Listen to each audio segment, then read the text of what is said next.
Kasalanan mo to. Gusto mo na talaga akong patayin dahil gusto mong maagaw sa akin ang lahat.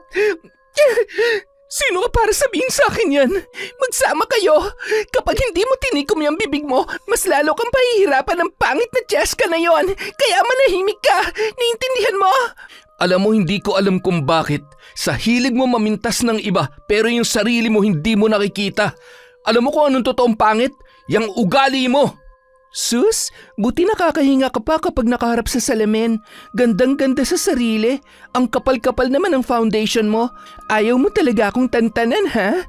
Pwes, pagbibigyan kita. Really? Trying hard, ugly, and poor Cheska? Kung ako sa'yo, uuwi na lang ako kesa naman mapahiya ka pa dahil sa pagiging hambog mo. You're nothing, Cheska, kumpara sa itsura at lahat ng meron ako. Huwag kang pa kasi siguro, Akisha, dahil hindi malabong mawala lahat yan sa'yo kapag hindi ka nagbago. Kapag naubos mong pasensya ko, kukunin ko lahat ng meron ka at alam kong ayaw mo mangyari yon, kaya pakiusap, manahimik ka na. Taon 1997, Quezon. Bandang alas 5 ng umaga, manaka-naka ang buhos ng ulan. Nakasuot ng kapote at may dalang malaking payong si Edwin habang binabagtas ang daan, pauwi sa dating bahay ng kanyang yumaong mga magulang. Patawarin mo ko kung kailangan kitang kunin sa mga magulang mo. Gusto ko lang pagsisihan ni Luisa na mas pinili niyang tatay mo kaysa sa akin. Ako ang higit na karapat-dapat at mas nagmamahal sa kanya. Buong buhay ko pinagsilbihan ko siya. Pero sa huli, ako pa rin ang talo. Kaya habang buhay silang mangungulila sa'yo. Nang makarating sa kanyang bahay, walang tigil sa pag-iyak ang sanggol. Ay, nagugutom na siguro to. Ano bang dapat kong gawin sa batang ito? Wala naman akong alam sa pag-aalaga ng bata. Tumigil ka na sa kakaiyak mo. Huwag mo akong pahirapan katulad ng ginawa sa akin ng nanay mo. Tuloy-tuloy lang sa pag-iyak ang sanggol dahilan para mag-alala na rin siya sa kalagayan ng bata. Bigla siyang tumayo sa upuan at sumilip sa bintana. Mula sa di kalayuan, napansin niyang nakabukas pa ang bintana ng mag-asawang sina Erning at Teresita. Napalingon siya sa bata at agad na binitbit ang basket na pinaglalagyan noon. Huwag ka nang umiyak. Alam ko na kung sino mag-aalaga sa'yo. Ewan ko na lang kung matuntun ka pa ng mga magulang mo. Agad na binuhat ni Edwin ang basket at lumabas ng bahay. Nang makarating sa may tarangkahan ng mag-asawang Erning at Teresa ay agad niyang tinawag ang mga yon. Sino yan? Edwin? Ikaw nga. Ano yan dala-dala mo? Ha? Bata? Ang totoo niyan, Chong, hindi ko po alam kung anong gagawin ko dito eh. Habang nasa biyahe po ako papunta rito, may nag-iwan po nito sa upuan ng bus. Hindi ko naman po maatim na iwanan na lang basta-basta lalo na't tingnan niyo po. Ay, Sus Mariosep, walang konsensya ang magulang na nag-iwan ng batang yan. Napakagandang bata. Ay, akin na. Teresita, magkakaanak na tayo. Ano? Sinong mga anak? Sus, bingi na talaga ang tiya Teresita mo. Oo. Ay, halika, tumuloy ka muna. Oh, Edwin, ikaw pala. Anak mo? Aba, buti naman at nag-asawa ka na. Asan ang nanay nito? Hindi ko po yan, anak, Chang. Mahal, napulot niya lang daw ito sa bus na sinakyan niya pauwi dito. Sa lagay ay inabandona ng nanay niya. Kawawa naman tong batang ito. Tingnan mo, ay napakaganda. Ay, bakit naman dito mo naisipan dalhin yan? Matanda na kami, Edwin. Sa tingin mo ba'y makakaya pa namin mag-alaga ng sanggol? Ano ba namang alam ko ni minsan ay hindi ko naranasan magkaroon ng anak. Paano ko pa dededein yan? Paano ko pa tatahanin yan kapag umiyak? Ikaw, Erning, tutal mukhang aliw na aliw ka dyan. Kaya mo bang mag-alaga ng bata? Bakit naman hindi? Oo nga naman, Chang. Sige na ho. Huwag kayong mag-alala. Tutulong ho ako sa gastusin. Mag-aabot po ako tuwing sahod ko. Ay siya, May magagawa pa ba ako para namang wala akong puso kung tatanggihan ko ang batang yan? Lumuwas kayo mula sa bayan. Sigurado ako na nagugutom na ito.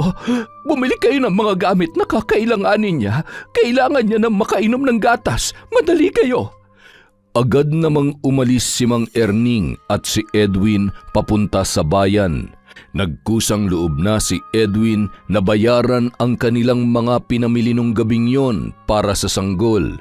Pagkatapos mamili ay inabot niya kay Mang Erning ang lahat ng yon. Heto na ho ang lahat ng mga kailangan ng bata, Chong. Tsaka eto, 2,000 kung sakaling maubos ho yung gatas niya. Ay nako, salamat naman. Teka, aalis ka na ba? Uuwi na ho ako. May importante lang ho akong kailangan puntahan. Sige ho. Abay, sandali lang. Edwin, hoy, pambihira. Ano nangyari doon? Makauwi na nga rin lang. Nang makarating sa bahay si Mang Erning, ay agad namang hinanap ni Aling Teresita si Edwin. Saan daw ba siya pupunta at nagmamadali? Wala nga sinabi. Basta ang sabi niya lang, importante. Alam mo, ewan ko ba? Pero ibang mga ikinikilos ni Edwin. Hindi kaya anak niya talaga to? Baka iniwan sa kanya ng girlfriend niya. Ano sa tingin mo? Hindi imposible yan naisip mo. Ay, kinakabahan tuloy ako. Tama ba ang desisyon nating ito? Paano kung pagdating ng panahon ay bigla na lamang siyang bumalik at kunin sa atin tong bata kung kailan na pamahal na sa atin? Isa pa, kaya ba talaga nating maging mabuting magulang sa kanya? Anong ituturo ko sa kanya? Mambarang? Mahal naman. Alam mo, hulog ng langit ang batang ito sa atin. May dahilan kung bakit sa dinami-dami ng tao ay sa atin siya napunta.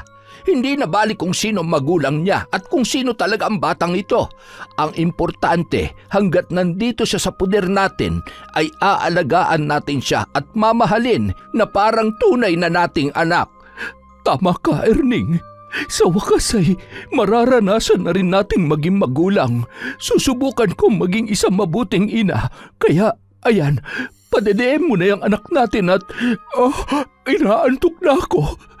Iidlip na muna ako at maya-maya ay ako naman ang mag-aalaga sa kanya. Makalipas ang ilang oras, ramdam na ni Mang Erning ang pagod at antok habang mahimbing namang natutulog ang bata, gayon din ang kanyang asawa. Mukhang nakikita ko ng mga susunod na gabi ng buhay ko. Ay, kahit kailan talaga oo. Naisahan na naman ako nitong misis ko. Mahal, gising. Ikaw naman tong magbantay dito sa anak natin. Inaantok na rin ako. Ay, Jesus Mariosep. Siya, mabuti pa pahigain muna kita. Huwag ka nang iiyak at ngalay na ang braso ko sa kakakarga sa'yo. Ayan. Nakahiga na nga rin. Ilang segundo lamang ang lumipas ay muli na namang pumalahaw ng iyak ang sanggol. Erning! Aray! Mahal naman, masakit. Bakit ba? Bakit mo naman tinulugan niyang anak natin? Ito na nga bang sinasabi ko Nangangas ka mag-ampon tapos hindi mo naman magawang bantayan ng maayos. Ay, para malaman mo, ilang segundo ko pa lamang na ipipikit at naipapahinga tong mga mata ko. Ikaw nga dyan, ang sarap-sarap ng tulog mo humihilig ka pa. Sige na, matulog ka na ulit at nakakahiya naman sa'yo. Hindi man naging madali para sa mag-asawa ang isang malaking pagbabago sa kanilang buhay. Ginawa nila ang kanilang makakaya upang maibigay ang pangangailangan ng bata at mapalaki nila yon ng maayos. Napalaki nila ng masayahin, masunurin, mabait at responsableng bata ang kanilang ampon na si Cheska. Sa paglipas ng panahon, tuluyan na nilang hindi magampanan ang kanilang tungkulin bilang mga magulang dahil sa kanilang edad. Habang nag-aaral ay nagtatrabaho rin ang dalaga. Hindi niya iniinda ang pagod at puyat, lalo na't kailangan niyang mabili ang mga gamot ng kanyang nanang at tatang. Apo, Hindi mo naman kailangang gawin ito. Alam namin ng nanang mo na nahihirapan ka sa sitwasyon mo. Hindi madaling pagsabayin ang pag-aaral at trabaho. Paano kung ikaw naman ang magkasakit sa ginagawa mo? Oo nga naman, Apo. Hayaan mo na kami rito ng tatang mo. Matatanda na kami. Hindi ko maaatim na nahihirapan ka ng dahil sa amin.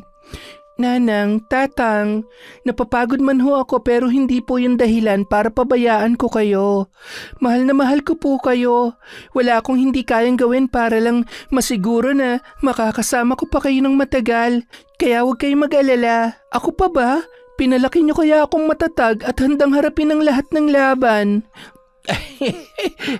Salamat naman anak. Basta palagi mong iingatan ang sarili mo, ha? Mahal na mahal ka rin namin ng nanang mo. Isang araw, papauwi galing sa eskwela si Cheska. Ramdam niya na ang pagod at puyat nung mga oras na yun. Nahihilo talaga ako. Sa wakas, makakapagpahinga rin at makakatulog na mahaba-haba ngayong gabi. Habang tumatawid, aksidente namang nasagi ng kotse ang dalaga, dahilan para matumba yun at mawalan ng malay. Agad namang lumabas ng sasakyan ang may-ari at agad na nilapitan si Cheska. Napatakip bibig siya nang makita ang dugo sa ulo nito. Diyos ko, miss, gising! Tulong! Tulungan niyo kami! Kailangan ko siyang madala sa ospital! Tulong! Agad na isinugod yun sa ospital at maswerteng hindi ganun kalala ang tama noon matapos ang pagsusuri ng mga doktor. Na magkamalay na ay labis naman ang pagtataka ni Cheska. Nasaan po ako? Ano po nangyari? Nabangga ka ng sasakyan ko kanina dahil sa bigla mong pagtawid. Pasensya ka na, hindi ko agad napansin. Hindi ko sinasadya yun. May masakit pa ba sa'yo? Kumusta ang pakiramdam mo? Okay naman na po ako. Pasensya na rin ho kung naabala ko kayo. Nagmamadali rin ho kasi ako kanina at medyo nahihilo na po sa puyat at pagod. Working student po kasi ako. Working student? Bakit? Nasaan ba mga magulang mo? Matanda na ho kasi ang nanang at tatang ko. Hindi na po nila kaya magtrabaho at may sakit na rin ho sila. Kaya ako po nagpapaaral sa sarili ko at nagpo-provide ng mga pangangailangan namin. Pati na rin po ang mga gamot nila. Napakasipag mo naman at napakabuti mong bata. Kung okay lang sa'yo, pwede kitang tulungan. Pwede kitang pag-aralin habang nagtatrabaho sa akin. Pwede kang tumulong sa kahit anong gawain sa bahay na kung anong kaya mo. Tutulungan kita sa kahit na anong paraan. Basta wag mo lamang akong ireklamo tungkol sa aksidente nangyari kagabi. Wala naman po akong balak magreklamo, ma'am. Isa pa, mukha naman hong mabait kayo. At katulad nga ho ng sinabi ninyo, aksidente lang ang nangyari. Kaya wala po kayong dapat ipag-alala. Salamat ho at hindi niyo ako pinabayaan. Salamat din, Iha. Sumama ka muna sa akin sa bahay. Kapag pwede ka nang lumabas, ha? Pag-usapan natin na maayos ang ino-offer ko sa'yo. Habang patuloy sa pag-uusap ang dalawa, hindi maiwasan na titigan ni Luisa ang muka ng dalaga. Pakiramdam niya ay matagal na silang magkakilala. Labis din ang pag-aalala niya sa kalagayan nito. Halos magkaedaran lamang kayo ng anak kong si Akisha. Siguradong magkakasundo kayo. May anak din po pala kayo. Ang swerte naman niya dahil kayo ang nanay niya. Napakabuti niyo po. Ay, sana lahat ng anak ay katulad mo. Hindi lahat nakikita ang halaga ng isang magulang, Iha. Kahit ibigay mo na ang lahat-lahat. Isang matipid na ngiti na lamang ang itinugon ni Cheska sa kanyang kausap. Batid niyang may malalim na dahilan ang sinabi noon at wala siya sa posisyon para mag-usisa. Kinaumagahan, nailabas na ng ospital ang dalaga. Bago siya isinama ni Luisa sa bahay nito, ay dumaan muna sila sa boarding house ng dalaga upang kunin ang ilan niyang gamot. Napagdesisyonan niya na ring subukan ang inaalok na tulong ni Luisa, gayon din ng asawa nitong si Fernan. Nako iha, wala kang dapat alalahanin. Kami lang mag-asawa at dalawa ring katulong ang nasa bahay. Sa ngayon kasi, abala sa pag-aaral si Akisha. Sa Maynila siya nag-aaral. Siya nga pala, bilang tulong namin sa'yo, hindi mo kailangan magtrabaho kung marami kang ginagawa sa school. Gawin mo lang kung anong kaya mong gawin at huwag kang mahihiya magsabi sa amin kapag may kailangan ka. Kapag natapos ka na dyan sa kursong kinukuha mo, pwede kitang ipasok ng trabaho sa kumpanyang pinagtatrabahuhan ko. Nakakahiya naman po sa inyo. Maraming salamat po. Isang malaking biyaya po na nakilala ko kayo sa kabila po ng nangyaring aksidente. Pangako po, hindi po kayo magsisisi. Naging mas magaan ang buhay para kay Cheska. Bagay na ikinatuwa naman ng kanyang nanang at tatang.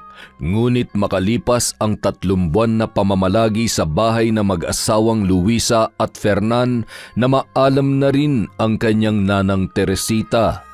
Hindi naging madali para sa kanya na matanggap yon. Oh, Cheska, okay ka lang ba? Bakit ka umiiyak? Sorry po. Naaalala ko lang po si Nanang. Okay lang po ako, sir. Naiintindihan kita. Hayaan mo't pasasaan ba'y lilipas din yan lungkot na nararamdaman mo? Nalulungkot lang po ako na hindi man lang niya hinintay na makapagtapos muna ako. Hindi niya man lang naranasan na maayos na buhay na gusto kong iparanas sa kanila. Mahal na mahal ko po kasi ang nanang at tatang ko kahit hindi sila ang totoo kong mga magulang. Anong ibig mong sabihin? Ampun lang po ako at hindi ko rin po kilala kung sino ang totoo kong mga magulang. Pero okay lang po yon. Wala rin po akong balak alamin kung sino sila. Ang sabi po ni Nanang at Tatang, nakuha po ako sa isang bus ng tito ko tapos dinala po ako sa kanila. Kahit inabando na po ako ng totoo kong mga magulang, minahal at inalagaan naman po ako ni Nanang at ni Tatang. Dahil wala sa kung sino ang kadugo, kundi kung sino ang totoong nagmamalasakit sa'yo. Hindi kailangang kadugo para masabing anak. Kaya ikaw bilang parte na rin ng pamilyang ito, huwag mong iisipin na iba ka sa amin. Hindi na rin ako makapaghintay na magkita kayo ni Akisha. Maging siya'y gusto ka na rin makita at makilala. Isa pa, gusto niya na rin mag-transfer dito. Ang plano namin mag-asawa ay iisang school na lang kayo ng papasukan sa darating na pasukan. Kinabukasan, bandang 6:00 ng gabi, dumating si Akisha mula sa Maynila. Dahil bakasyon na at lilipat na ng school ay dinala niya na ang kanyang mga gamit. Nataon na wala pa noon ang mag-asawang Fernan at Luisa, kaya naman si Cheska ang sumalubong sa kanya pagkababa ng sasakyan. Ikaw ba si Cheska? Opo, ako nga po. Ang cheap ha? The way manamit at... walang ka-taste-taste sa katawan. Yan bang sinasabi nilang matalino? Mukhang aang-aang naman.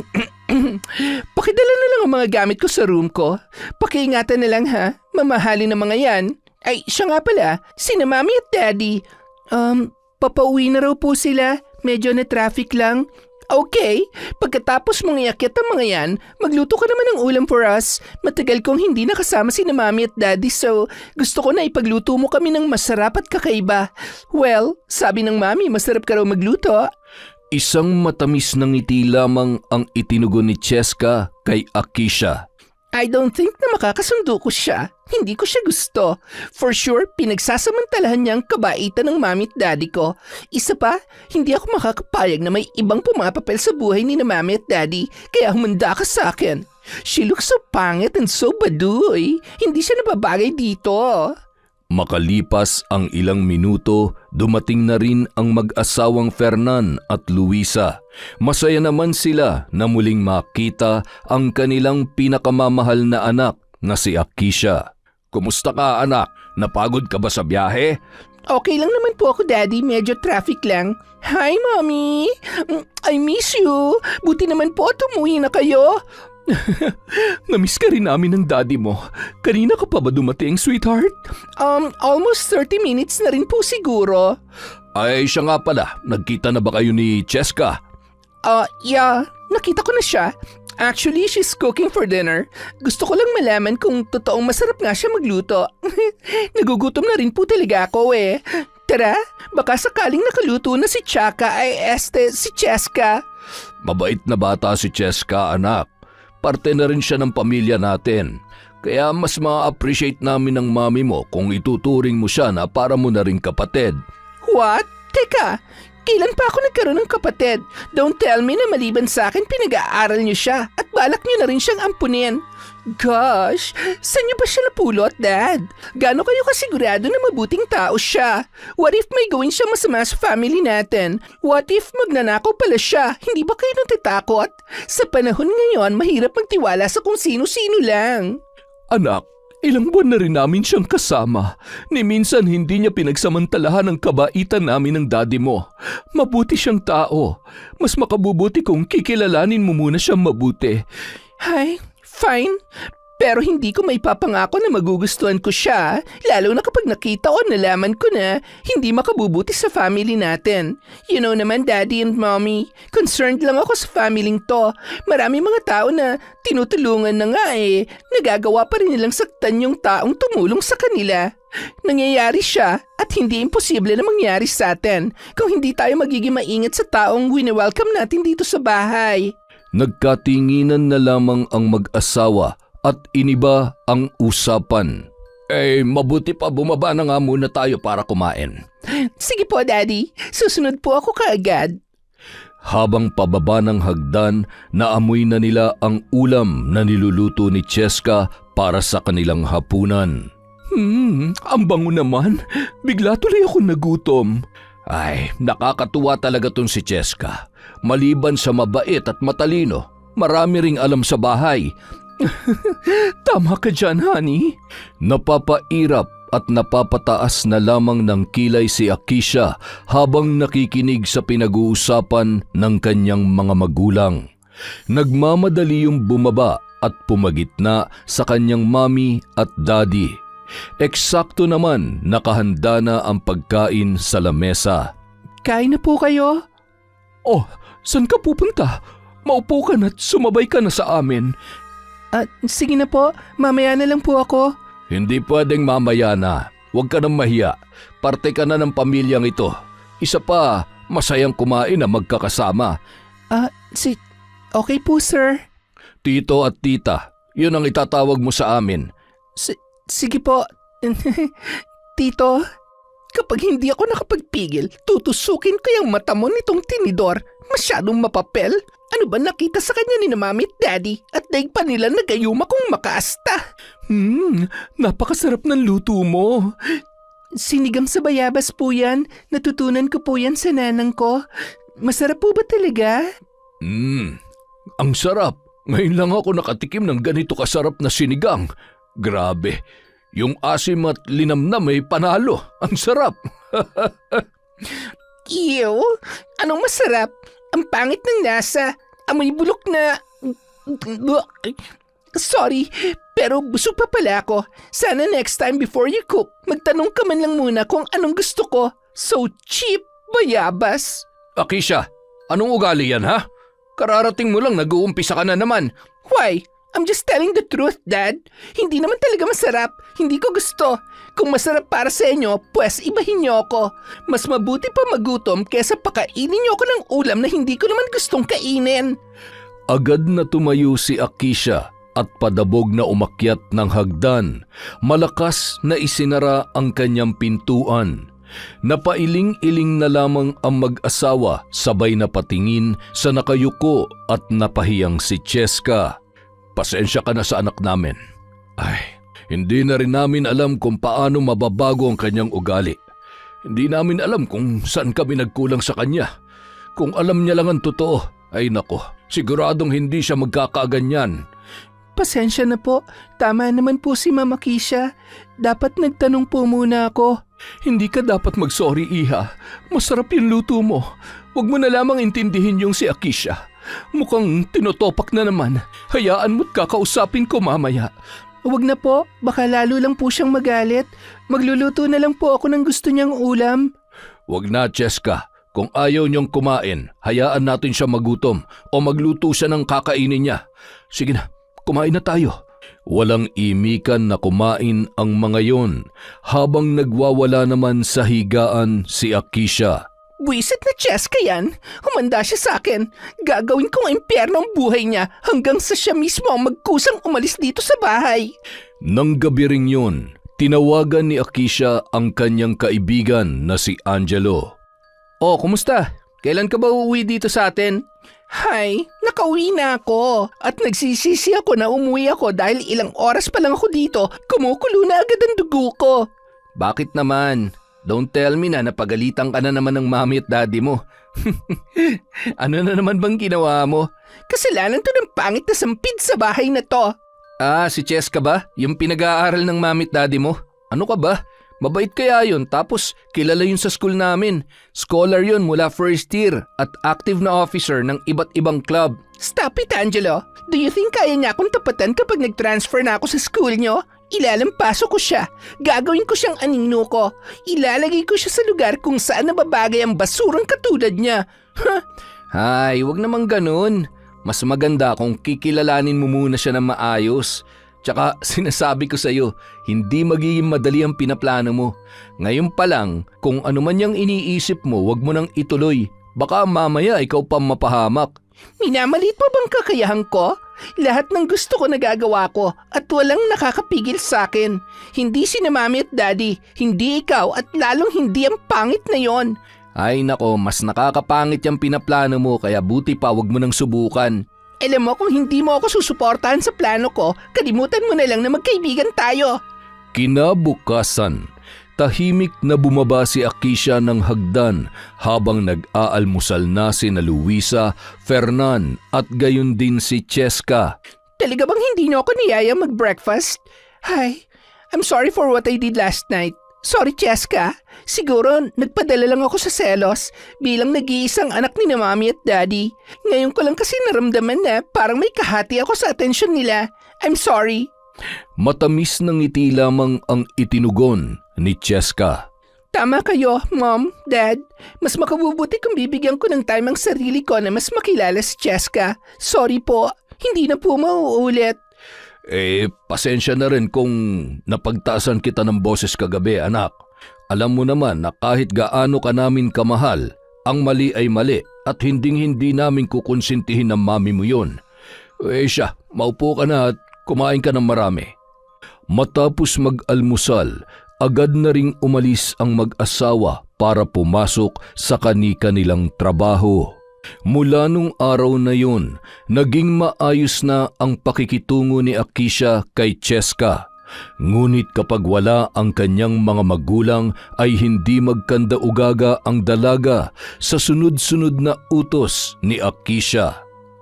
Makalipas ang ilang buwan, nagsimula na ang enrollment. Parehong kurso ang kanilang kinukuha kaya naman naging magkaklase ang dalawa sa 3 taon nila sa kolehiyo. Hindi pa man pasukan ay hindi na makapaghintay si Akisha sa kanyang mga planong gawin kay Cheska. Nang dumating ang unang linggo ng pasukan, napagtanto ni Akisha na tama ang mga sinabi ni Angelo tungkol kay Cheska. Halos lahat ng professor ay kilala at natutuwa sa husay ng dalaga sa anumang asignatura. Grabe, ang galing-galing mo naman pala talaga, Cheska. Napakasipag mo siguro mag-aral. Hindi kaya ata natutulog kaya halos sa ulo at advance na ang mga topics na inaaral mo. Mahilig lang akong mag-advance reading kapag walang ginagawa. Hay nako, kaya palang itim-itim na ng eye bags mo, no? Look, ang haggard mo kaya. Magpahinga ka rin paminsan-minsan. Just chill. Look at me. Hindi ka ugaling mag-review. Bakit ko naman gagawin yon? Kung matalino ka talaga. Nasanay kasi ako Mula kasi nung elementary ako, ito na talaga ang nakasanayan ko at wala naman ako nakikitang mali sa ginagawa ko kasi masaya naman ako Alam mo naman, kanya-kanya tayo ng habit sa buhay. Isa pa, hindi tulad sa'yo may iba kang pinagkakaabalahan. Ako naman sa pagtatrabaho at pag-aaral lang umiikot ang mundo ko. Ha? That's boring, huh? Walang masama na mag-enjoy paminsan-minsan and try to do something new. Don't tell me na sa edad mong yan, hindi ka pa nakakatikim ng alak, mag-party at... Hindi pa talaga at okay lang yon. Marami akong obligasyon sa school kaya wala akong panahon para sa mga ganyang bagay. Napapairap na lamang si Akisha sa mga sinasabi ni Cheska. Don't worry, Cheska. Lalagyan ko ng thrill ang buhay mo. Makalipas ang ilang linggo, bagamat baguhan ay naging matunog na ang pangalan ni Akisha sa buong campus. Magaling magdala ng damit at hindi maikakaila ang angking kagandahan nito. Magaling din yon sa klase katulad ni Cheska at unti-unti na ring sumasali sa iba't ibang school organizations. Marami na rin yung mga kaibigan at bagong kakilala. Isang araw, bandang 5:00 ng hapon, nagulat na lamang si Cheska nang hindi niya maitulak ang pinto ng CR. Sino yan? Palabasin niyo ako dito, ano ba? Hindi ako nakikipagbiroan sa inyo, buksan niyo to! Bigla namang binitiwan ng 3 kababaihan na kilalang siga sa campus ang pinto. Dahilan para masubsob sa sahig si Cheska. Nagtawanan pa ang mga yon at pinagsisipa siya at inapakan ang kanyang mga daliri sa kamay. Isang malakas na sabunot ang kanyang natamo habang ibinabangon sa sahig ng isa sa mga estudyanteng naroon at kinaladkad patungo sa isang drum na punong-puno ng tubig. Doon ay paulit-ulit nilang inilublob ang ulo ni Cheska. Tama na! Maawa kayo sa akin! Wala akong kasalanan sa inyo! Habang nasa ganoong sitwasyon ay dumating naman si Akisha. Tigilan niyo na siya! Ano bang problema niyo, ha? Gusto niyo bang i-report ko kayo sa mga pinagagagawa niyo? O baka gusto niyo ipakulong ko kayo? Ano? Basang-basa at nanginginig sa takot si Cheska na nilapitan ni Akisha at nagsitakbuhan naman ang mga estudyanteng gumulpi sa kanya. Kasabay noon ay napatakbo rin si Angelo at agad na hinubad ang kanyang jacket at isinuot sa dalaga. Kitang-kita sa muka ang pag-aalala nito kay Cheska. Bagay na hindi naman ikinatuwa ni Akisha. Hindi ako makakapayag na pati si Angelo na nag-iisa kong kaibigan, maaagaw mo pa sa akin. Wala ka bang ibang alam na gawin kundi ang agawin ng lahat ng mga importanteng tao sa akin? Nakakuyom ang kanyang mga kamao na sinundan si Angelo habang inaalalayan ang umiiyak na si Cheska. Sakto naman na dumating ang sundo ni na Akisha. Mag-iingat kayo. Akisha, ikaw nang bahala kay Cheska. Hahanapin ko muna yung mga gumawa nito sa kanya. Ano? Para saan pa? Ano naman ang mapapala... Angelo! Walang lingon-lingon na naglakad paalis ang binata. Nang makalayo ay tsaka lamang nilingon ni Angelo ang noon ay nakatanaw sa kanya na si Akisha bago tuluyang pumasok sa sasakyan. Sana lang wala kang kinalaman sa nangyaring ito. Huwag kang mag-alala. Siguro naman titigilan ka na nila. Ano ba kasing ginawa mo? Bakit ka nila pinag-iinitan? Wala naman akong ginawa sa kanila at lalong wala naman akong nakakaaway. Ngayon lang nangyari sa akin to. Baka naman hindi mo namamalayan na may mga tao ka na palang nasasagasaan. Manong pakibilisan mo nga. Kailangan na magamot agad ang sugat ni Cheska. Nang makarating sa bahay, labis naman ang pag-aalala ng mag-asawa na sina Fernan at Luisa. Kailangan managot ng sino mang may gawa nito sa'yo. Baka naman napagkamalan lang siya. Ako na pong bahalang kumausap sa mga yon. Sisiguruhin ko na hindi na mauulit to. Nung sumunod na araw, habang naglalakad si Akisha ay may bigla na lamang humawak sa kanyang braso. Oh, Angelo, bakit? Pwede ba tayo mag-usap tungkol sa nangyari kahapon? Ano naman ang dapat natin pag-usapan? Tsaka, huwag kang OA. Mas affected ka pa kesa kay Cheska. Akisha, hindi tama yung ginagawa mo. Alam ko na ang totoo. Ikaw ang may pakana ng lahat. Talaga bang kailangan mo pang bayaran ng mga yun para lang masaktan si Cheska? What the? Hindi ko alam yung sinasabi mo, ha? At kung sakali man, ano naman sa'yo? May dahilan ako kung bakit ko yun gagawin. Kaya wag na wag ka makikialam kung ayaw mo makalimutan ko na magkaibigan tayo. Bakit? Anong gagawin mo? Ipapabugbog mo rin ako katulad ng ginawa mo sa kanya? Hindi na kita kilala, Akisha. Akala ko maldita ka lang pero saksakan pala talaga ng sama ng ugali mo. Oo na, ako na masama. Hindi mo kasi ako naiintindihan eh. Pinoprotektahan ko lang kung anong meron ako. At sana rin naiintindihan mo dahil pinoprotektahan ko lang din si Cheska. Hindi niya deserve ang pagpapahirap mo sa kanya. Pinaglalaroan mo yung tao. Kung ayaw mo sa kanya, sabihin mo. Sa ginagawa mo, maiintindihan ko kung bakit mas mapapalagay ang loob ng mga magulang mo kay Cheska. Dahil sa inyong dalawa, mas kamahal-mahal siya. Sino ka para sabihin sa akin yan? Magsama kayo. Kapag hindi mo itinikom yung bibig mo, mas lalo kong pahihirapan ng pangit na Cheska na yon. Kaya manahimik ka, naiintindihan mo? Alam mo, hindi ko alam kung bakit. Sa hilig mong mamintas ng ibang tao, yung sarili mo hindi mo makita. Alam mo kung anong totoong pangit? Yang ugali mo. Binalibag ni Akisha ang hawak niyang notebook at tumama yon sa likod ni Angelo. Pinulot naman yon ng binata at masamang tinitigan si Akisha bago ibinalibag yon sa basurahan. Dahilan para lalong manggalaiti sa galit ang dalaga. Dahil sa mga nangyari, lalo lamang nadagdagan ang galit ni Akisha. Pinakalma niya ang kanyang sarili bago pumasok sa kanilang classroom. Nadatnan niyang abala sa pagre-review si Cheska, sabay na pangisi nang makita ang mga pasa noon sa braso. Buti nga sa'yo. Epal ka kasi. Mamaya ka sa akin.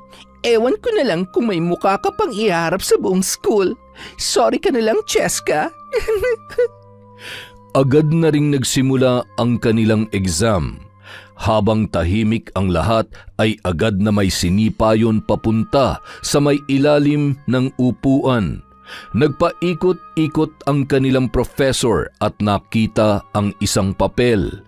Agad yung pinulot ng teacher at binasa ang nakasulat. Cheska, lumabas ka ng classroom. Mag-uusap tayo mamaya. Sir, pero hindi po sa akin yan. Maniwala po kayo.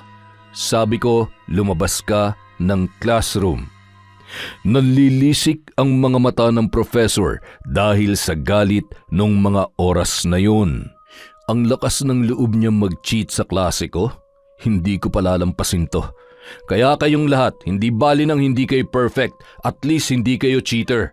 All this time, nakaka-perfect pala siya dahil sa pangungodi ko. Excuse me sir, baka naman po nagsasabi siya ng totoo. Pwedeng ibang gumawa nun para siyang mapagalitan. Hindi kita kinakausap. Maupo ka, tapusin mo na yan. Buti nga sa'yo. Isa ka rin eh. Masyado kang pakialamero. Matapos ang exam, nilapitan ni Akisha si Cheska na noon ay umiiyak sa sobrang inis. Are you okay? Bakit ba naman kasi? At sa tingin mo, sa akin talaga yon? Nakita mo naman kung gaano ako nagpapakapuyat para lang paghanda ng exam natin. Ni minsan hindi sumagi sa isip ko na mag-cheat. Kaya kung sino man na may gawa nun, aalamin ko yon. Kailangan kong malinis ang pangalan ko. Hindi naman natin masisisi si Sir. You know naman, may nakitang ebidensya kaya paano mo naman malulusutan yon? O siya, good luck sa conference mo with our dean. Mauna na ako. Message mo na lang ulit si Manong kung magpapasundo ka. Tumango na lamang si Cheska bilang tugon. Sa noon ay agad nang tumalikod na si Akisha at masayang masaya sa pagbaba ng hagdan. Ilang sandali lamang tumungo na sa dean's office si Cheska at nadatnan niya roon ang kanyang professor. Naging maayos naman ang pag-uusap lalo na nang mapatunayan ni Cheska na hindi sa kanyang sulat yon. May ilang kaklase rin yon na pumunta para magpatunay na katabi lamang at hindi nila nakitang may hawak na ibang papel ang dalaga maliban sa kanyang test paper. Well, kung talagang hindi yun sa'yo, bibigyan kita ng another set of exam at sa harap ko mismo, sasagutan mo yon. Naintindihan mo? Yes sir, wala pong problema. Maraming salamat po sir. Nang makalabas si Cheska sa Office of the Dean, naghihintay sa kanya si Angelo na tila ba may malalim na iniisip. Angelo, anong ginagawa mo rito? Hinihintay ka. Gusto rin sana kitang makausap eh. Ay, don't tell me na may issue ka rin sa akin. Wala akong kasalanan sa'yo ah. Ang totoo, ako may kasalanan sa'yo. Dapat nun pa lang sinabi ko na sa'yo eh. Nun pa lang, dapat binalaan na kita. Ay, di ko lubos maisip na magagawa niya to sa'yo eh. Teka, sino bang tinutukoy mo? Si Akisha. Mag-iingat ka sa kanya. Malaki ang kinikimkim na galit at inggit sa'yo nun. Matagal na siya nagbabanta noon pero hindi ko inisip na gagawin talaga niya. Iba ko magalit si Akisha. Wala siyang pakialam kung may masasaktan siya. Basta makuha niya lang at magawa kung anong gusto niya. Napaluha na lamang sa galit si Cheska dahil sa kanyang narinig. Naalala niya ang unang araw ng pagkikita nila at kung paano siya trinato noon. Salamat, Angelo. Sapat na sa akin na alam ko na ang totoo. Hindi ko pala alampasin ang ginawa niya sa aking to. Wala siyang karapatan saktan at ipahiya ako ng ganito. Wala akong kasalanan sa kanya. Ay, hindi ko na naman napigilan ang sarili ko. Tsaka, deserve naman niyang malaman ng totoo eh. Sa kabilang banda, Akisha, bakit hindi mo kasabay umuwi si Cheska? Gabi na, wala pa rin siya.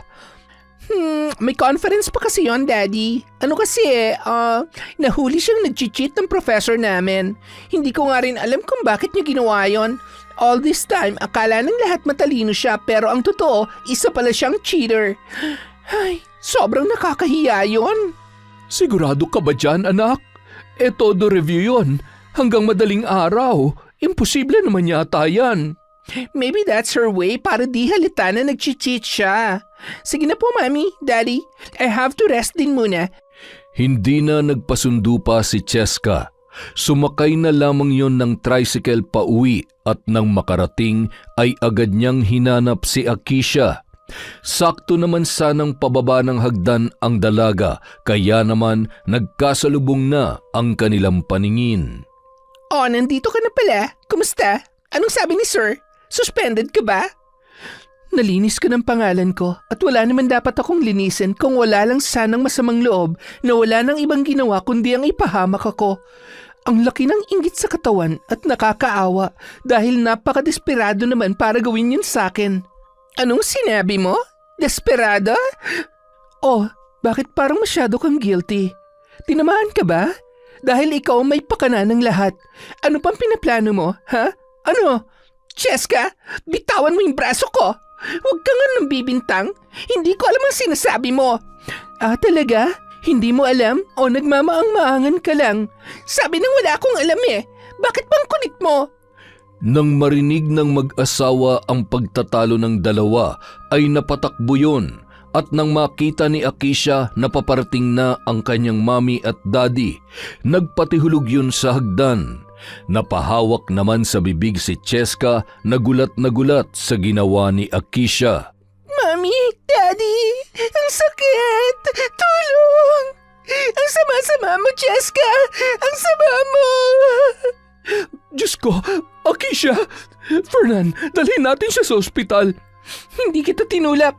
Maniwala po kayo, hindi ko siya... Hindi naman siguro siya mahuhulog kung hindi mo itinulak. Bakit ba kasi kayo nag-aaway? Mag-uusap tayo. Kailangan lang muna namin dalhin sa ospital ang anak namin. Hindi ko alam kung mapapatawad kita kung sakaling... Ay.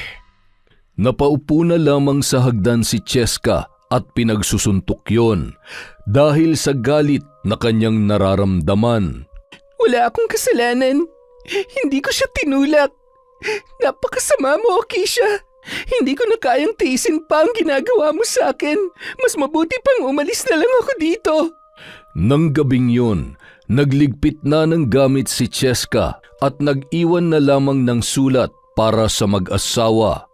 Kinaumagahan, agad naman nakita yon ni Akisha sabay pinunit at itinapon sa basurahan.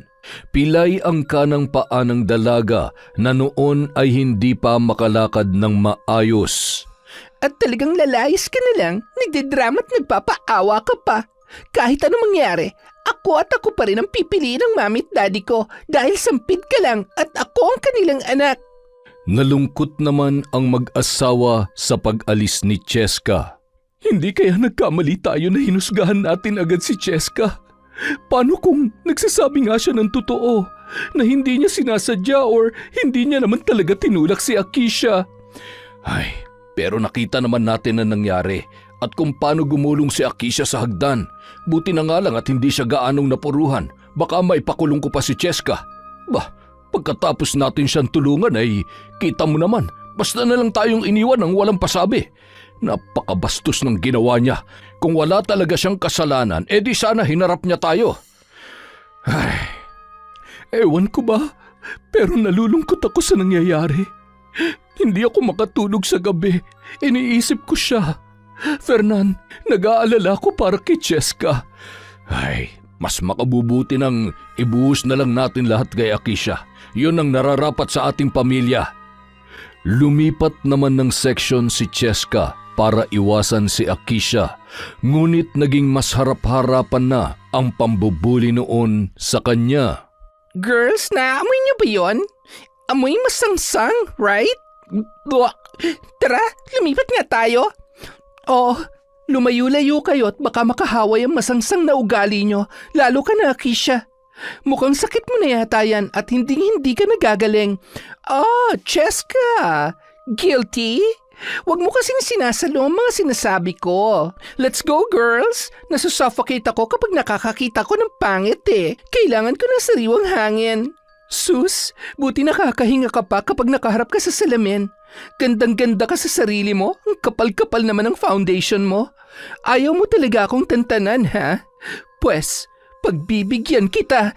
Makalipas ang isang buwan, nagkaroon ng beauty pageant sa buong campus at naglakas loob na sumali si Cheska para kalabanin ang matunog na kandidata na si Akisha.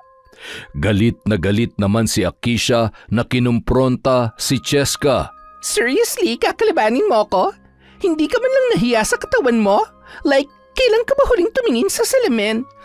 Excuse me, hindi lang ako gaano nag-aayos, pero wag ka dahil kahit saang salamin ka pa humarap, mas maganda ako sa'yo. Isa pa, alam mo kung anong laman ko sa'yo? Hindi maitim ang budhi ko. Bye! I hate you! Sisiguruhin ko na hindi ka makakasali. Kailangan kong gumawa ng paraan. Isang linggo bago magsimula ang pageant, nagkaroon ng malubhang sakit sa balat si Cheska. Magpatingin ka na agad sa albularyo. Yung isa sa mga kaibigan ni Akisha, mambabarang yun. Kaya siguradong may kinalaman na naman siya sa nangyayari sa'yo. Tama ka. Huwag ka mag-alala. Marunong manggamot ang lolo ko. At higit sa lahat, iniwan din sa akin ni Lola ang isang aklat na makakapagpagaling sa akin. Gusto ko siyang gulatin at paasahin na masusungkit niya ang korona. Habang nag-uusap ang dalawa ay dumaan naman si Akisha. Oh, hi Angelo. You look good together. Isang langaw at nabubulok na... Ew! Paano mo ako tatalunin yan, Cheska? Ha? Poor girl. Kinagabihan, umuwi si Cheska sa liblib na baryo kung saan naninirahan si Tatang Erning. Anong nangyari sa iyo, anak? Sino may gawa sa iyo niyan? Lumapit ka nga dito. Akin na yung kamay mo. Ayan. Jesus Mariosep, sinasabi ko na nga ba? Sino ba tong masaman loob na nagpapahirap sa iyo? Sino pa nga po ba? Yung anak ng dati ko pong amo, si Akisha po, Lolo. Masyado na malaki ang atraso niya sa akin. Pero wag ho kayong mag-alala. Alam ko naman na po kung paano mapapawalang bisa ang sumpa gamit ang itinuro sa akin ni Nanang. Bubuksan mo na ba yung aklat? Huwag mo na lamang tangkain at baka mabihag ka. Gagamutin na lamang kita sa paraan na alam ko. Maaari ko namang pakiusapan ng mambabarang na nilapitan niya. Nakapagdesisyon na po ako, Tatang. Handa na po akong gamitin ang aklat na yon. Yun lamang po ang tanging paraan para magbago pa ang bruhitang yon. Pikon na po talaga ako sa kanya. Kung nakapagdesisyon ka na, wala na akong magagawa para hadlangan ang nais mo. Ngunit sana'y gamitin mo yon sa tamang paraan. Huwag na huwag kang mananakit ng mga taong inosente at walang kalaban-laban. Tatandaan ko po yan, Tatang. Ayaw ko lamang huna, wala akong gagawin tungkol sa mga nangyayari. Isa pa, kailangan niya matuto sa bawat kasalanan niya. Nasisiguro ko rin na marami pa siyang pinaplano laban sa akin. Nang gabi ring yun, kinuha ni Cheska ang mga gamit sa isang lumang kaban. Binuksan niya yun at sinasariwa ang mga mahalagang bagay na itinuro sa kanya sa oras ng pagriritual ng kanyang nanang Teresita. 3 beses niyang binasa ang mga salitang nakasulat sa isang pahina habang nagpapausok ng insenso at kamangyan. Ilang minuto lamang ang lumipas ay nawala ang kanyang mga pantal at ilan sa kanyang mga sugat. Matagumpay niyang nakontra ang sumpang ikinabit sa kanya ng mambabarang. Pagpatak ng 12:00 ng gabi, kinuha niya ang mga insekto at tinusok sa isang manipis na patulis na kawayan at pinaikot-ikot sa apoy ng malaking itim na kandila habang nag-uusal ng dasal. Katulad ng mga insektong ito, manunuyo ang balat mo na tila pinapaso ng buhay at masisira ang makinis mong balat. Masusunog ang iyong buhok at luluwa ang iyong mata. Magmimistulak ang bungo at maging ang sarili mo ay iyong katatakutan at pandidirihan. Kinaumagahan, isang di pamilyar na muka ang bumungad kay Cheska. Sino po kayo? Ano pong kailangan nyo? Gusto ko lamang mga musta. Ikaw na ba yung... Edwin, ikaw na ba yan? Anong ginagawa mo dito? Nangungumusta lang ho ako. Siya na po ba yung batang iniwan ko sa inyo? Kayo ho yung nakakuha sa akin noon? Nandito ako para humingi ng tawad sa iyo at ipaalam ang totoo. Kilala ko mga magulang mo. Inilayo kita dahil sa galit at selos na nararamdaman ko noon. At ngayong may malubha na akong karamdaman, gusto ko nang itama ang mga pagkakamali ko. Gusto kong makilala mo na sila. Patawarin mo sana ako. Sinadya mo akong ilayo sa mga magulang ko, tapos gusto mo patawarin kita? Anong klase kang tao? Bakit mo ako dinamay sa galit mo sa mga magulang ko? Buong buhay ko galit ako sa kanila dahil akala ko ay nabandon na nila ako. Alam mo ba kung gaano kasakit yon? Alam mo ba? Alam ko na walang kapatawaran ang ginawa ko, pero bigyan mo sana ako ng pagkakataon na itama ang lahat. Yan ay kung gusto mo pang makita at makilala ang mga tunay mong magulang. Paano ako magtitiwala sa'yo? Masama kang tao. Hindi ka dapat pinapakinggan at pinaniniwalaan. Oo, masama akong tao, pero hindi kita sasaktan. Inilayo kita sa kanila para mangulila sila sa'yo. Heto ang address ng mga totoo mong magulang. Puntahan mo sila at isuot mo ang kwintas na ito. Nasisiguro ko na kahit wala kang sabihin sa kanila, malalaman nila kung sino ka. Sandali, saan niyo po nakuha ang address na ito? Bakit? Bakit, Apo? Ito ho kasi yung address ng bahay ni na Ma'am Luisa. Ibig sabihin, sila po ang mga magulang ko. Nakita mo na sila at nakasama? Naging amo ko po sila. Saka meron po silang anak. Kaya imposibleng. Sa pagkakaalam ko, nag-ampun sila ng batang babae rin. Ilang buwan lamang nung matapos kang mawala sa kanila. Sige na, aalis na ako. Huwag kang mag-alala, magiging maayos din ang lahat. Naguluhan si Cheska sa kanyang nararamdaman dahil sa katotohanan na isiniwalat ni Edwin. Naroon ang galit niya para sa lalaki dahil sa ginawa nito. Gayunpaman, nang maalala niya ang kanyang lola ay napalitan ng tuwa ang galit at lungkot na kanyang nararamdaman. Ampon si Akisha. Hindi niya alam. Hindi niya alam na ampun lang siya at ako ang totoong... Ngayong alam mo na ang totoo, anak. Iiwanan mo na ba ako ng tuluyan? Tatang naman, hindi ko po gagawin yan. Kayo pa rin ni Nanang ang kinikilala kong magulang na nagmahal at nagpalaki sa akin. Mahal na mahal ko po kayo, Tang. Isa pa, imposible nang maging parte pa ako ng buhay nila. Masaya na po sila. Hindi na nila ako kailangan. Makalipas ang ilan pang araw, sa kabila ng katotohanan ay naging tikom ang bibig ni Cheska. Alam niyang hindi pa yon ang tamang pagkakataon para sabihin sa kanyang mga magulang. Labis na ikinagulat ni Akisha na magkasalubong sila ni Cheska dahil wala man lamang bakas ng peklat sa muka at braso noon. Kung wala kang magandang sasabihin, huwag ka nalang magsalita. I-reserve mong energy mo mamaya sa pagrampat sa Q&A dahil ilalampaso kita. Really? Trying hard, ugly, and poor Cheska? Kung ako sa'yo, uuwi na lang ako. Kesa naman mapahiya ka pa dahil sa pagiging hambog mo. You're nothing, Cheska, kumpara sa itsura at lahat ng meron ako. Huwag kang pakasisiguro, Akisha, dahil hindi malabong mawala ang lahat ng yan sa'yo kapag hindi ka nagbago. Kapag naubos mo ang pasensya ko, kukunin ko lahat ng meron ka at alam kong ayaw mo mangyari yon, kaya pakiusap. Manahimik ka na lang. Nang gabing yun, mula umpisa hanggang matapos ang pageant ay walang ibang isinisigaw ang mga manonood, kundi ang pangalan ni Cheska. Hindi siya nabigong masungkit ang korona. Galit naman na susugod sana si Akisha na hindi man lamang nakapasok sa finalists dahil nakaramdam siya ng labis na init ng katawan na parang napapaso. Hanggang sa napatakbo na lamang ang dalaga mula sa stage at humihiyaw dahil sa sakit. Yan ang premyo mo, Akisha.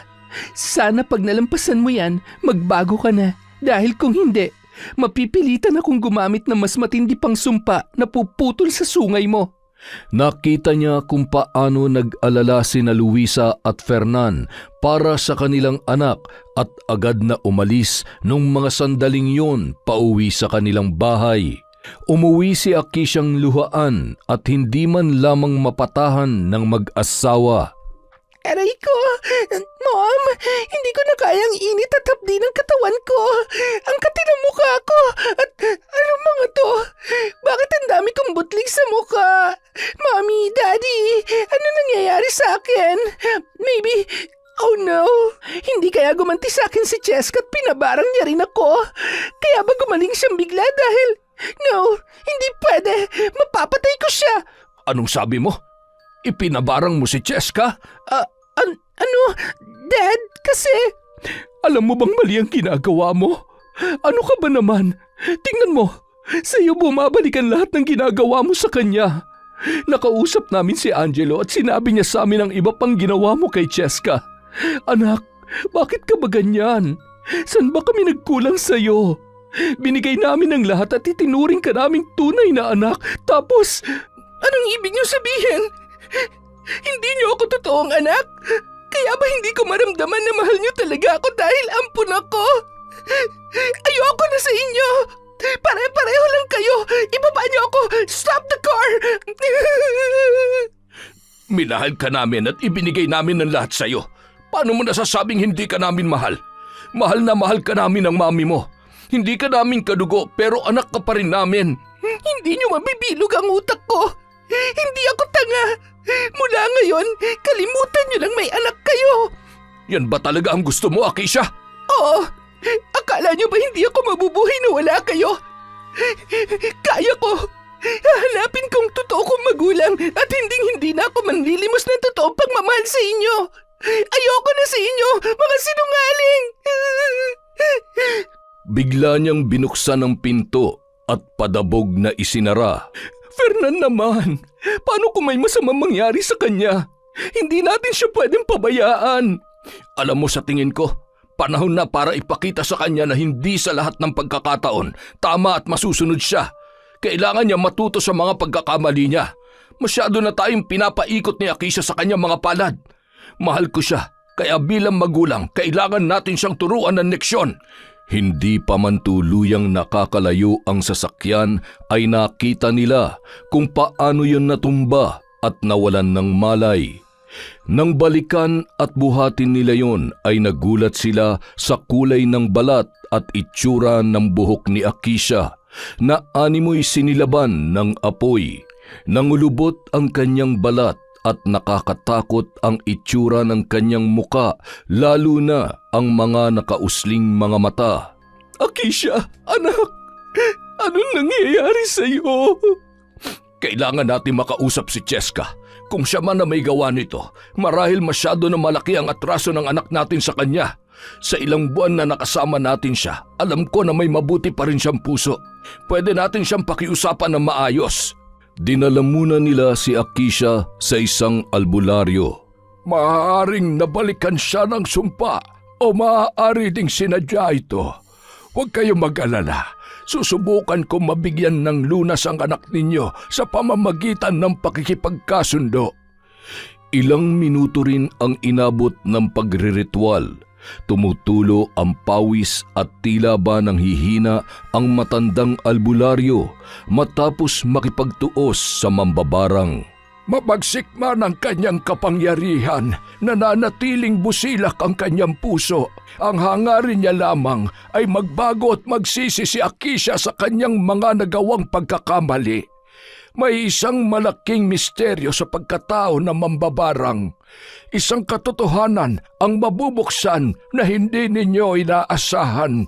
Kailangan ninyong ihanda ang inyong mga sarili, lalong-lalo na ang dalagang ito. Masyadong mabigat ang enerhiya na bumabalot sa kanyang katawan, dahilan para maging mas epektibo ang sumpang binitawan ng mambabarang. Sa kabilang banda, Muntik na ako dun eh. Okay lang kaya si Akisha? Teka, bakit ba ako naaawa sa kanya? Kung siyang nasa sitwasyon ko, baka nga napatay niya pa talaga ako. Kailangan ko rin makabawi. Ilang gabi mo rin akong pinahirapan. nung gabi ring yon, isinama na lamang ng mag-asawa ang albularyo sa kanilang bahay. Hindi pa rin kasi nagkakamalay noon si Akisha. Nais nilang maging handa anumang oras, kaya naman nakiusap sila na bantayan at siguruhing ligtas ang kanilang anak. Matapos dalhin sa kwarto ang dalaga ay isang bisita naman ang dumating nang hindi inaasahan. Nagpapahangin sa labas ng bahay noon si Luisa na labis na naguguluhan sa mga nangyayari. Edwin, anong kailangan mo? Bakit nandito ka? Mahal! Huwag ka matakot. Wala akong gagawing masama. Nandito ako para sabihin sa iyo na buhay ang anak mo at alam ko kung nasaan siya. Patawarin mo ako, Luisa. Patawad. Kailangan ko nang umalis bago pa ako makita ng asawa mo. Nang lumabas si Fernan, nadatnan niyang humahagulgol ang kanyang asawa. Ang anak ko! Ang anak natin! Buhay siya! Buhay ang anak natin, Fernan! Ha? Anong... Si Edwin! Buhay pa siya at alam niya kung nasaan ang anak natin. Posibleng siyang kumuha sa ating anak. Pinaglalaruan lang tayo ng hayop na yon. Kung talagang buhay ang anak natin, nasan siya? May sinabi ba siya? Wala naman, hindi ba? Sira ulo pa rin siya hanggang ngayon. Kung nadatnan ko siya, baka hindi ko napigilan ang sarili ko at kung ano pa nagawa ko sa kanya. Kinabukasan, bandang 7:00 ng umaga, suot ang kwintas ay pumunta si Cheska sa bahay ng kanyang totoong mga magulang. Napasenyas naman ng krus ang albularyo nang naglalakad papalapit ang dalaga. Nagkatinginan ang mag-asawa nang makita ang suot na kwintas ni Cheska. Sabay na paluha ang mga yon. Hindi ko na po siguro kailangang ipaliwanag ang sarili ko kung bakit ako nandito ngayon. Isa pa, gusto ko pong masagot lahat ng mga katanungan ninyo. Gusto ko rin pong makita at makausap si Akisha para matapos na ho ang lahat ng ito. Maawa ka na sa kalagayan niya. Huwag mo na siyang pahirapan pa. Husto na yon. Hindi ka ba nakukonsensya? Wala ho akong planong pumatay. Alam niyo naman ho siguro yon bilang isang albularyo. Huwag kayong mag-alala. Mayroon lang akong malaking sorpresa para sa kanya. Cheska, pwede ka ba muna namin makausap? Saan ang galing ang kwintas na yan? Ayan ho, hawakan at pakatitigan ninyo. Natatandaan niyo po ba kung sinong may-ari ng kwintas na yan? Ikaw? Ikaw ang anak namin. Diyos ko, patawarin mo kami ng daddy mo. Hindi namin alam. Kung alam mo lang kung gaano kami nangulila sa'yo sa araw-araw mula nung mawala ka. Walang gabing hindi kita iniyakan. Ang tagal kong hinintay na makita ka at mayakap. Paanong nakasama ka na namin lahat-lahat pero hindi man lamang namin nalaman na ikaw yan? Mahigpit na niyakap ni na Luisa at Fernan ang kanilang anak. Hindi na rin mapigilan ng dalaga ang pagpatak ng kanyang mga luha. Mula ngayon, hindi na kami makakapayag na mawalay ka pa sa amin. Hindi po sapat ang katotohanan upang manumbalik sa normal ang lahat. Masyado na pong maraming nangyari, lalo na sa pagitan namin ni Akisha. Kaya hindi po magiging madali para sa akin at lalo na sa kanya. Hindi kami pwede magsama dahil magkakasakitan lang po kami. Masaya na ho ako na makilala kayo. Kailangan din ho ako ng tatang ko ngayon. Nagpahid siya ng luha at umakyat sa hagdan, papunta sa silid ni Akisha. Sakto namang pagmulat noon ay nakita niya ang nakangising si Cheska.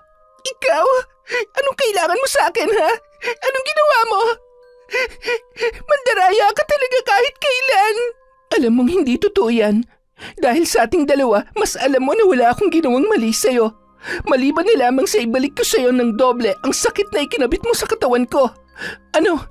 Kumusta ka? Mahirap ba? Masakit ba? Anong pakiramdam ng pinahihirapan? Buti ka nga, deserve na deserve mo yan eh. Alam mo nung una, naguguluhan ako kung bakit hindi mo man lamang nakuha ang kabaitan ng mami at daddy mo. Pero ngayon, naiintindihan ko na. Kaya naman pala, kasi ampun ka lang. Wala kang karapatang sabihin sa akin yan. Bakit? Masakit ba? Totoo naman ah. Huwag ka na masaktan. Parang ako lang noon. Ilang beses mo ba akong tinawag na sampid at kung ano-ano pa kahit na isa doon walang katotohanan? Unang-una, gusto kong malaman mo na hindi na ako sampid ngayon. Dahil ako ang nawawala nilang anak. Sinungaling! Pwede ba huwag ka nang gumawa ng kwento? Umalis ka na dito sa kwarto ko! Lumayas ka! Huminahon ka lang. Pwede ba huwag mo akong inaaway? Sige ka, kapag ako nainis, hindi ko babawiin ang sumpa. Allergic ka pa naman sa mga pangit. Ngayon, lahat ng kapintasan nasa iyo na. Total pintasera ka sa lahat ng oras at pagkakataon. Tingnan mo ang sarili mo. Yan, ganyan na ganyan kumilos ang karma. Akisha, Cheska, mga anak, tama na yan. Huwag niyo namang hayaang masira ang pamilya natin. Hindi kayo dapat nag-aaway. Tinawag mo rin siyang anak? Mami, ano to? Pinaglalaruan niyo ba ako? Tama ang sinabi niya. Siya ang nawawala naming anak. No! Mas gusto ko pang mamatay kesa maging kapatid ang babaeng yan. Can't you see? Mababarang siya. Sinungaling siya. Gusto niya lang magkasira-sira tayo bilang pamilya. Gusto niya lang palitan ako sa buhay niyo at hindi ako makakapayag na mangyari yon. Sa tingin mo gusto kita maging kapatid? Walang makakagusto sa'yo maliban kay mami at kay daddy dahil mahal ka na nila. Kahit hindi ka nila kadugo, anak na ang turing nila sa'yo. I know. At ako lang ang anak nila. Ako lang ang mamahalin nila. Yan ang problema sa'yo eh. Masyado kang maramot. Masyado kang makasarili.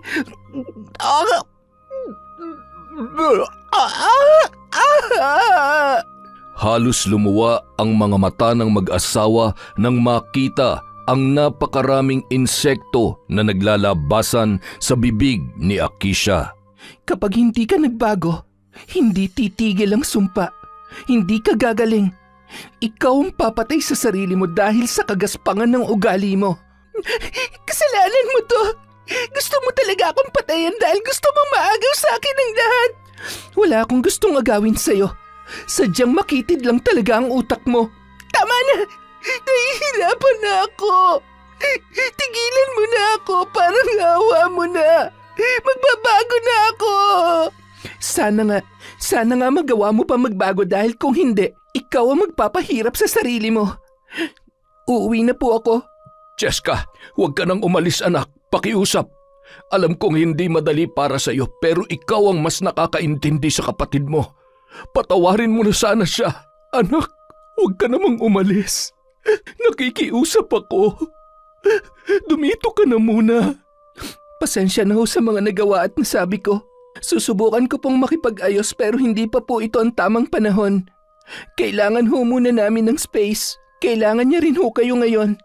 Okay lang po ako. Tsaka na lang po ako babalik kapag handa na rin po siya makipag-usap sa akin.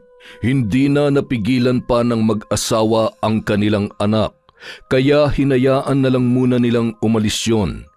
Nung araw na yun, nagkita sina Angelo at Cheska. Seryoso, para kayong pinaglalaruan ng tadhana. Ikaw yung totoong anak at siya yung ampon. Wala namang magbabago. Ang problema lang ay kung paano kami magkakasundo. Ano yun, from mortal enemy to sisi? Imposible magkaayos kami ng basta-basta na lang. Kahit sobra yung ginawa niya sa akin, hindi naman big deal na makipag-ayos lalo na't nakaganti naman ako kahit papano. Pero yung ugali niya, habang buhay kong puproblemahin kapag bumalik ako sa bahay na yon. Pero ayaw mo bang makasamang mamit daddy mo? Siyempre gusto. Masaya ako na nalaman na silang mga totoo kong magulang. At least ngayon alam ko na hindi naman talaga ako inabandona kaya napunta ako kina nanang at tatang. Masaya rin ako na silang nagpalaki sa akin. Kahit hindi madali ang buhay maging mahirap, marami naman ako natutunan sa kanila. Natuto kong magsumikap at pahalagahan ng lahat ng meron ako. Kaya nga, napahanga mo ako mula nun eh. Hindi ako nagkamali sa babaeng nagustuhan. Ay, babaeng gusto ko palang. Nako, wag ka nang sumabay sa isipin ko ha. Hindi ka naman yata nagmamadali eh. Isa pa, alam mo naman, gusto ka rin ni Akisha noon pa man. Kaya ayaw ko nang makadagdag ka pa sa pag-aawayan namin. Ay, hanggang kailan ka ba mag-a-adjust para kay Akisha? Hindi ko alam. Bahala na. Pero kung hindi siya magbabago, yun ang nakakatakot. Hanggat hindi siya nagsisisi at nagbabago, pwede siya mapahamak dahil sa ginawa ko. Binarang ko siya at hindi ko alam kung paano mapapawalang bisa ang sumpa ko sa kanya. Kaya pagbabago lang ang tunay na magpapagaling sa kanya. Malaking problema nga yan. Sa dami ng mga nagawa ni Akisha nun, lahat yun puro kasamaan. Kaya parang imposible na siya magbago. Lalo na kung yun naman talaga siya. Naniniwala pa rin ako na kahit gaano kasama ang isang tao, ano man ang nagawa nila at pinagdadaanan, may pag-asa pa rin magbago kung mapapalitan ng pagmamahal ang galit sa kanilang puso. Makalipas ang 1 taon. Tatang, Nanang, alam kong masaya na kayo dyan dahil magkasama na ulit kayo. Huwag kayong mag-alala, tutuparin ko po lahat ng ipinangako ko sa inyo. Alam niyo po bang ngayon, unti-unti ay natutupad na rin ang mga panalangin ko. Makakasama ko na rin po sina Mami at Daddy. Masaya rin po ako na nagkaayos na kami ni Akisha. Naiintindihan ko naman po kung bakit nagawa niyang lahat ng yon. Sa ngayon, hindi ko na ulit hahayaang maramdaman niya na walang nakikinig at naniniwala sa kanya na may kaagaw siya. Dahil buong buo kong ipaparamdam sa kanya na mahal ko siya at nandito lang ako para sa kanya. Na magkakampi kami at hindi magkalaban. Siya nga po pala, malapit na po ang graduation namin. Alam ko na proud po kayo sa akin. Sayang lang at hindi ko na kayo maisasama sa pag-akyat sa stage pero pangako, hindi ko kayo makakalimutan. Mahal na mahal ko po kayo. Sana nagustuhan niyo tong bagong bahay ninyo. Mas maganda at mas malawak po ito. Cheska! Oh, nasundan mo na naman ako? Paano mo nalaman na nandito ako? Stalker ka talaga. Stalker ka dyan. Sinabi sa akin ni Akisha na nandito ka raw. Galing ako doon kanina. Taray nung manliligaw ng kapatid mo ha. Mukhang mabait. Kayanin niya kaya kapag tinutopak si Akisha? Oo naman. Mabait na yon hoy, hindi na yun topakin. Hindi na siya laging galit sa mundo. Siyempre, maliban sa mahal na mahal namin siya, inspired din siya kay Tristan. Eh ikaw, kumusta ka naman? Di ka pa rin ba talaga naaawa sa akin? Nakananteteng naman oh. Hanggang dito sa sementeryo, sinundan na kita para makapagpaalam ako sa nanang at tatang mo. Sorry naman kung naiinip ka na. Nakalimutan ko nga palang sabihin sa'yo na tayo na. Ano? Tayo na? Mahal mo na rin ako? Teka, baka naman pinagtitripan mo lang ako. Walang bawian yan. Opo, tsaka pareho lang din naman. Lahat kasi iniisip na tayo na dahil wala ka nang ginawa kundi sundan na lang ako ng sundan kahit saan ako pumunta. Pasensya ka na ha. Sabi ko naman sa'yo na hindi kita titigilan hanggat hindi nagiging tayo eh. At ngayong sinagot mo na ako, hinding-hindi ka na makakawala pa sa akin.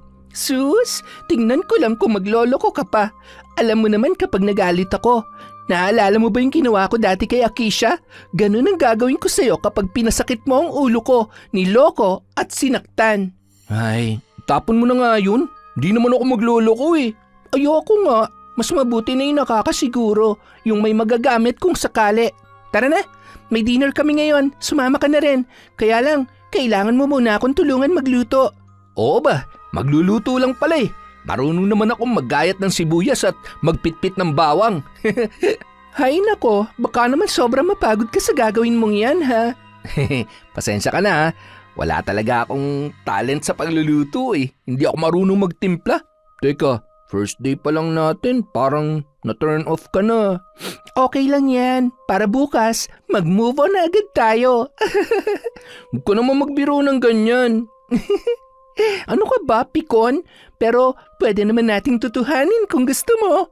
Hindi mo naman ako siniseryoso eh. Siguro hindi mo talaga ako mahal. Nakukulitan ka lang.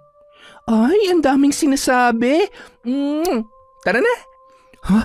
Nananaginip ba ako? Kurutin mo nga ako. Aray, sabi ko kurot, bakit mo ako sinampal? Halika na. Nang makarating sa bahay, agad na nagluto si Cheska at tumulong na rin si Akisha habang nagkukwentuhan ang boyfriend ni Akisha na si Tristan at si Angelo. Tingnan mo yung dalawang yon. Imbis na tulungan tayo, nawili na sa pagkukwentuhan. Hayaan na lang natin sila. Pareho lang naman silang walang alam sa kusina eh.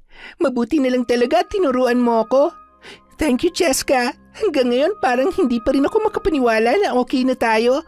Siguro, kung hindi tayo nagkaayos, hindi matatapos ang kastresan ni Mommy at Daddy sa atin. Sinabi mo pa, kaya masayang-masaya na ako sa kung ano tayo ngayon. Pero nakakamiss rin makipagbangayan sa'yo, ha? Yung walang kamatayan na pamimintas mo sa akin at syempre, gaganti rin ako sa'yo. Aba, hindi naman ako makakapayag na maapakan mo ang kagandahan ko. Nagpatuloy sa pagkukwentuhan ang magkapatid at maya-maya pa dumating na ang kanilang mga magulang. Daddy, Mami, Mano po? Oh, kailan pa ako nagkaroon ng anak na lalaki? At Daddy, sinagot na po kasi ako ni Cheska kaya hindi magtatagal magiging daddy ko na rin kayo. Sino nagsabi na papayag ako na ikaw ang maging boyfriend o maging asawa ng Cheska ko? Ayaw niyo po ba sa akin? Ikaw naman, hindi ka na mabiro. Huwag ka mag-alala, Angelo. Ako nang bahalang kumausap dyan sa Tito Fernan mo. Daddy Fernan po, Mami. Mami, Daddy, kain na po tayo. Kami po ang nagluto, kaya siguradong mapaparami ang kain ninyo. Ay, kahit ano pa man na nakahain sa mesa, basta kakain tayo na magkakasama, sigurado madali akong mabubusog. Sus, pwede ba naman yon? Kapag ganyan kabango na aamoy ko, paano hindi tayo matatakam at lalong magugutom? Yon! Isang masayang pamilya ang hatid ng kwentong Enteng. At dahil dyan, meron na naman po tayong shout out. Happy Monday nga po pala sa inyong lahat. Simulan natin kay Bernadette Senon. Hello din po kay Christina Macaso from Nueva Ecija. Hi kay Mami Riza. Kay Marivic Sante. Uy. Hi po kay Ana Mariel Linab. Shout out kay Ana Liza Diga from Consolacion Alvarez. Hi kay Kyle Sabiniano. Hello po kay Chloe Abalos. Hi kay Ray Buendia, Jenny May, Billy Ray from Lucy Buendia. Shout out po kay Sean Shonea, kay Sid, kay Seb at Polly Tagle from Cesar de Jesus. Hi kay Shauma TV, kay Arcel Castro from Hong Kong. Shout out kay Edgardo Fontanilla, kay Kimberly S. Saicon, kay Febe Ranyada, kay Rose Da Bakel. Shout out kay Elizabeth Dungka, kay Aina Babaw, kay Rochelle Peliano, kay Cataleja Soto, hello kay Lady Dam, kay Elsie Pasasadaba, hi kay Rose Bella Rosero, kay Ronaldine Villagracia, shout out kay Nazarene Faye Correa, sa Narciso family from Arman of Malaysia. Hello kay Emmanuel Christian Zorilla, kay Finky Rusi 14, shout out kay Hannah Maylene Sesgundo, hi kay Jessica Sobremonte, kay John Chris, kay Vilma Bautista, kay Lizelle Nebrida, kay Sam Escobar, Pinky ko from Australia, shout out kay Frederick Ganagana, kay Mary Ann Garcia, Marjorie De Quilla, May Espiritu, Rida, Marife Ramos, Josefina Felias, kay Sydney Crosswind, kay Donato Estember Jr., hi kay Rachel Cardoza, kay Alana May from Kukan Maas, kay Filipina Palsario, hi kay Marcela Palete, kay Joy Costales, sa mga taga Gabaldon, Nueva Ecija, Caranog, Bertumin, Malanyaon family from Minerva, Caranog, hi kay Len Elizaga, kay Adverse Zita Barun, hi kay KitKat Valerie, kay Cliven Dubalan at kay Heli Borja. Maraming salamat po sa walang sawang pagsuporta sa Kwentong Enteng.